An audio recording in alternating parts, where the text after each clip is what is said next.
I want first and foremost to commend all of you for your commitment and patriotism in supporting our children. Managing exams is a hectic exercise. Indeed, it is a calling. I don't think anybody can pay you for the sacrifice. So on behalf of government, we want to thank all our education officers, all our officers from the National Government Administration, the supervisors, the invigilators, and all those who in one way or another play a role to make sure that the examinations are carried out in a peaceful and seamless manner. Your efforts, the education officers, in conjunction with officers of the National Government Administration and our security agencies, have been very successful in the past.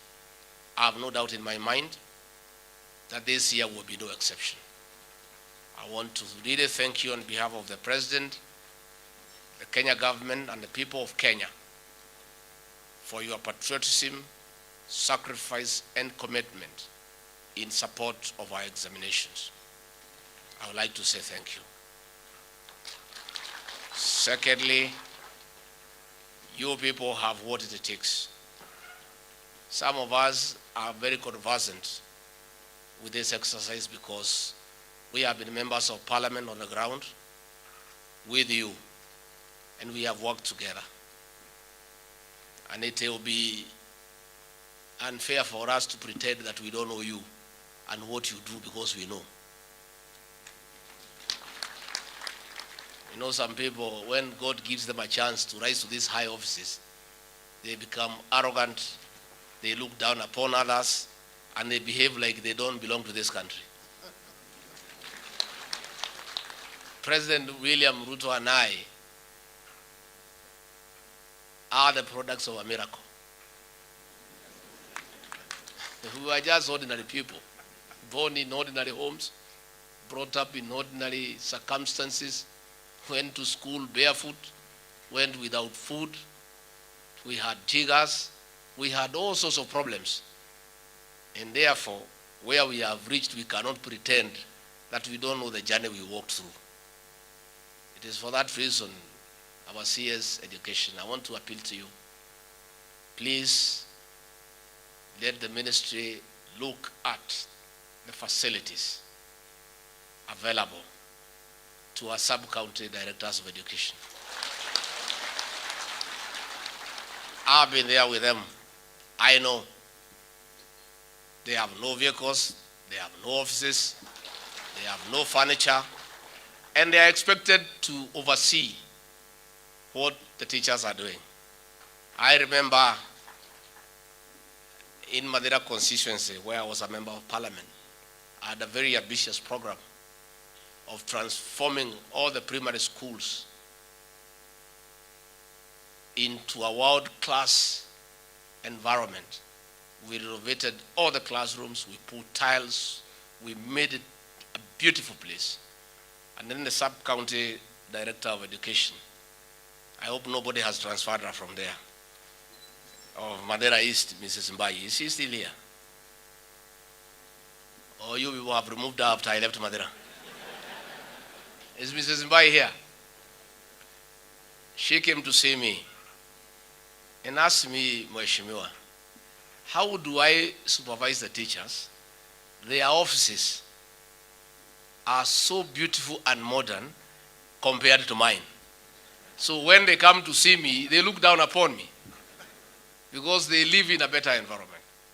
I have seen the agony that our directors, the sub-county directors of education go through.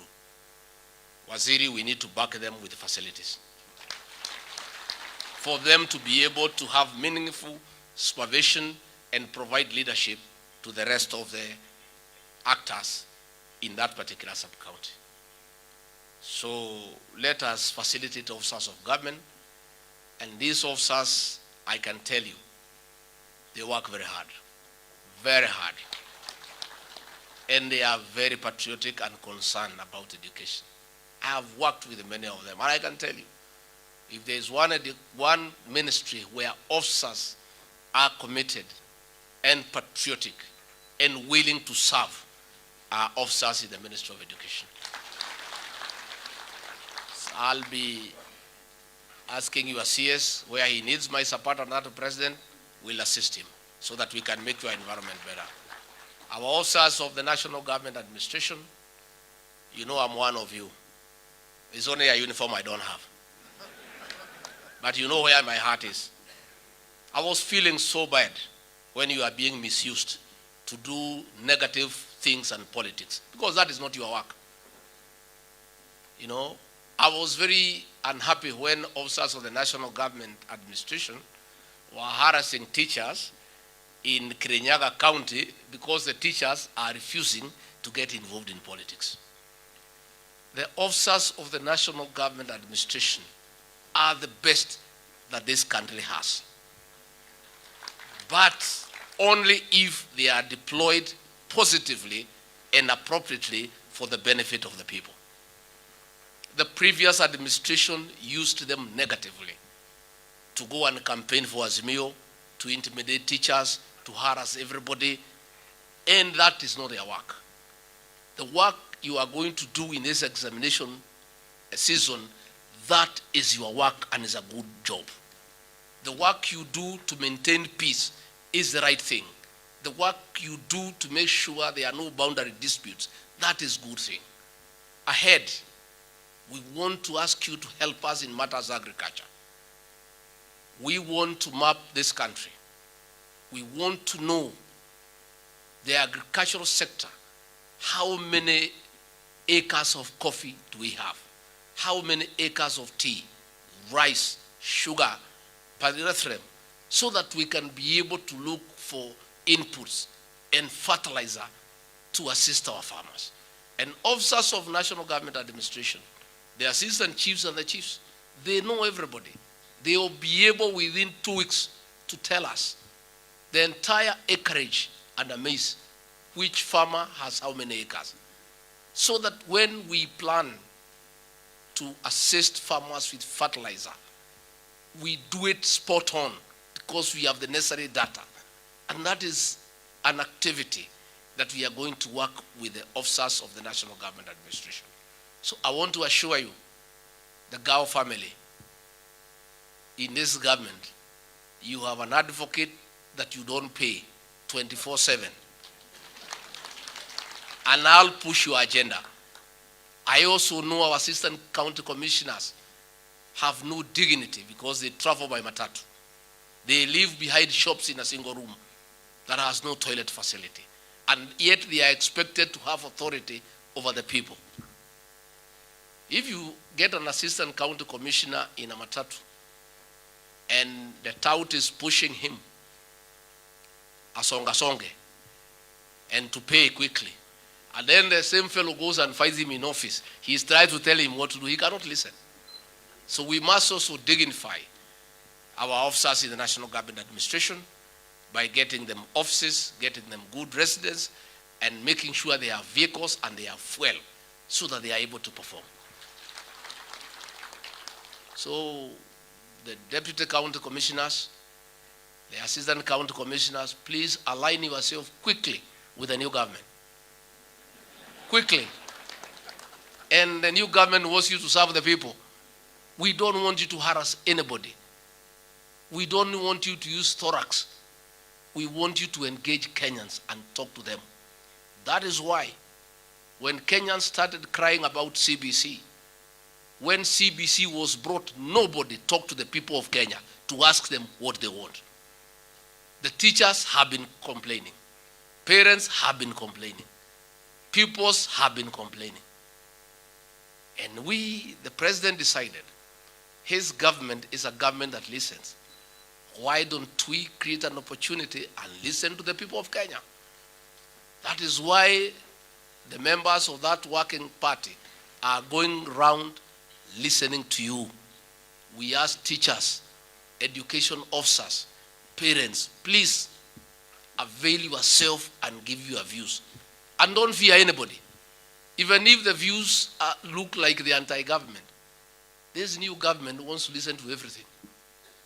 The previous government had something called praise and worship, where you get leaders just to praise you. Oh, you are so good, oh, we love you, we are happy, and they know it's lies. We have dismantled that choir called praise and worship. If you want praise and worship, you go to your church on Sunday.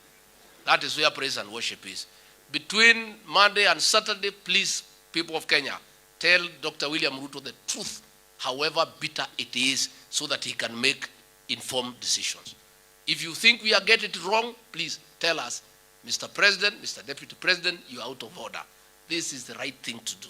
And we shall take it positively. So please, let everybody go and give your views. And I want to assure you on behalf of the President, the recommendations that will come, we will not even change a comma or a full stop. None of us will change. The views of the people of Kenya will be respected. So let all the stakeholders give your views on the way you want our education system to look like. On matters university, on matter TVET, on matter CBC, on matter of ECDs, on matters to do with the primary schools, secondary school, tell us exactly what you want. Tell us exactly what you want. And you people of the media, tafadhali, muachana na sisi. Our minister here went to explain the challenges we are having in terms of funding university education and the way we need to bring everybody on board, including development partners, to assist us to fund the university education. He gave views of areas we need to continue supporting. Then you people went and said that the new CS education has said that the government is not going to support university education. And you know it's not true. You know, please, let's be objective and help us to build this country. Don't create confusion where there is none. Be fair. And if you have not understood, these CSs in our government are not arrogant. Ask for clarification. If today what I've said here you are not clear, on my way out, ask me, what did you mean by this and that? But don't create a situation that is unnecessary. There is nowhere where our new CS said that the government will not fund university education. He was just trying to explain the challenges around that sector. And we want Kenyans to give views to this working party on university education. We want Kenyans to give views. This is our country, and none of us would be seated on this platform here with this red carpet if we did not go to school. And that is why teachers must be respected. They must be respected. Never again in our administration will any government officer, from the president all the way down, will ever demean and humiliate teachers in front of students. The humiliation that was done to Professor Wainaina of Kenyatta University is regrettable. And that is why the government has reinstated him, because he was embarrassed and humiliated in front of his students. It is wrong. I would not be here myself as Deputy President if I did not go to school. Your CS will not be. Even all of you here, the DCCs, the education officers, one way or another you owe some gratitude to some teacher somewhere. True or false? Teachers must be respected. It's a noble profession. It's a calling. Nobody can ever adequately compensate a teacher. But when you get educated, then you get a big seat, you think you are God, you abuse teachers like children. That thing we don't want to ever happen again. And in our administration, we not only have respect for teachers, but for all public servants. Let us respect people. It doesn't matter how low they are. One day they'll go up, just like you have gone up your day. Tuheshimiane tafadhali. Na tuwache kiburi na maringo. Haisaidi mtu yeyote. Wacha tuheshimiane. All of us are working for the same government. It's only some are first among equals, but we are the same people. I look at management myself from the perspective of being a team leader. When you are county director of education. You are the team leader in that sector. Don't load over others and shout at them nini before they are juniors. Just if you have an issue with somebody who is a junior to you, call the office and lock the door and talk to that person between the two of you in private. Yeah? If you think the matter has gone out of hand, put a letter. But don't call your juniors in front of the other juniors and lecture them. And then you expect them to continue managing those people. That respect will not be there. Let us respect each other. And respect costs you nothing. And respect, by the way, is two-way. It is two-way. You respect your juniors, they respect you. You disrespect them, when you talk to them, you turn back that way, wanakufanya namna hii. Si ndio mnafanya? Unaona? Hakuna haja. Let's respect each other. Let's respect each other. And that is the kind of leadership that we want to bring to this country. So, good people, I wish you well. Please work hard. Help us to deliver these examinations. It's our first exams as the Kenya Kwanza government under William Ruto. And we plead with you, msituangushe. You know, many people are not giving us a chance. Our marking scheme was so low. So, mtusaidie tupandishe marks kidogo. Tafadhali. Give us a chance that we are fellows who know what they are doing. And I want to say, I want to tell the people of Kenya, please, don't be conned. No Kenyans like being conned. People put things on the internet, on WhatsApp, that they can leak exams for you. Which ones? And then you pay money, then you start crying you have been conned. If you are conned, it's up to you. Why do you want to get conned? Is there any examination papers available? So when you put exams online and say at a fee I can give you the questions, it's a lie. And Kenyans like being conned, I don't know why.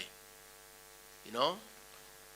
Easy things are not good. If people give you a proposal and the deal sounds so sweet and so easy, think twice.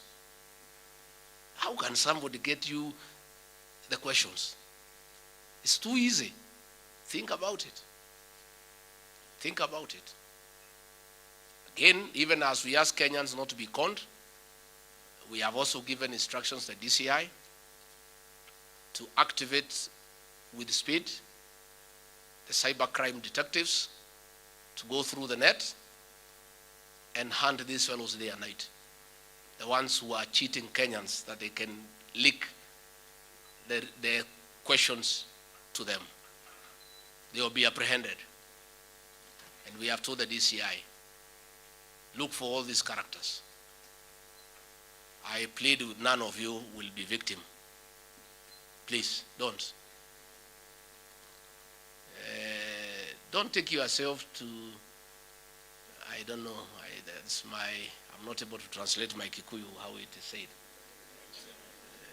Usijipeleke kwa umbwa imefungwa. Si ndio? Imefungwa pale, na wewe mwenyewe unaenda wapi? Please, we have told the DCI to hunt these guys down. So if you are collaborating with them, shauri yako. Ukikamatwa, usiseme sikukwambia. Don't try to collaborate with these crooks who are trying to say they can leak exams and con people. And don't make an attempt to try to leak what has been entrusted to you, because we'll catch up with you. It's not necessary. Si ukule mshahara yako ile kidogo umezoea. Si hiyo ndio yako? Ile kidogo umezoea hiyo ni mzuri. If you think it's not enough, work a little bit harder, then you get promoted, you get a little bit more. It is an easier way.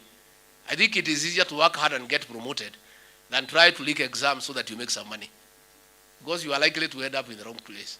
So please let no officer here and across the country, our teachers, all the invigilators, all the supervisors, please, we plead with you not to get corrupted by criminals, to join them in trying to circumvent a good process of administering our exams by trying to leak, because the law will catch up with you and it is not necessary. There is dignity in earning money in a good way. There is dignity of sweat. There is dignity of labor. It is very fulfilling to get you a salary of 50,000 shillings that you have earned for 30 days. It's very fulfilling. Let us all be satisfied with our salary. Let's be satisfied. And if you are not satisfied with the salary, there is nothing wrong with you investing in that salary in farming so that you can make a little bit more. There is no harm in saving in your circle and taking a loan and starting something that can give you some income. That's the only way. Finally, I want to urge you and the people of Kenya, let's pay taxes. I know when we came in, we told KRA not to be very hard on people and to have a positive and friendly tax regime. And some Kenyans are using that to say now they cannot pay tax. I want to say no. Umpatie Kaisari yake. What belongs to Caesar goes to who? Let all Kenyans pay tax. We need money to do all these things we are doing with you. We need money to pay your salaries. We need money to print the exams. We need money to fuel the vehicles used by our security officers. We need money to build roads. We need money to build classrooms. We want to ask every Kenyan to pay their taxes on time and not to try to use our magnanimity that people should not be harassed to evade paying tax. We want everybody to pay tax because we need it for our recurrent and development expenditure. So kwa hayo mengi mimi natakia nyinyi mema. Tutakuja huko kuona vile mnaendelea. I think waziri atatupangia. We come and open the containers early in the morning. And I've heard you saying that Deputy President has never come here. That's what you said. I want to absolve my boss from blame. William Ruto was willing to come. Lakini si alikatazwa kazi. Yeah, let's be fair. I don't think President William Ruto, Deputy President then, he's a very hard-working man. He wanted to be here. He wanted to be everywhere. Lakini akaambiwa akae kando. Sasa angefanya nini? So, as we are ready for work, we will be with you everywhere. Tutafuatana na nyinyi kila pahali. Hizo container mkifungua tutakuwa hapo. It's only we cannot be allowed to come and do invigilation. Kama tungekubaliwa tungekuwa hapo. Mimi na president, we are looking for work. Unajua tulinyimwa kazi miaka 5. Can you imagine? When you are somebody who is hard working and then you are stopped from working, you can even get sick. That is why simunaona vile tunangangana. We are ready to work. We were ready even then. We were stopped from working. And because we could give a contribution, this country almost ground to a halt. The economy is down, everything is not working. And I said during the inauguration, and people said I'm mischievous, I should not speak the truth before visitors. I will speak the truth when visitors are around and when they are not around. Because the truth will not change. It will remain what? The truth. So please, don't say that you have never found a deputy president. I want to absolve my boss.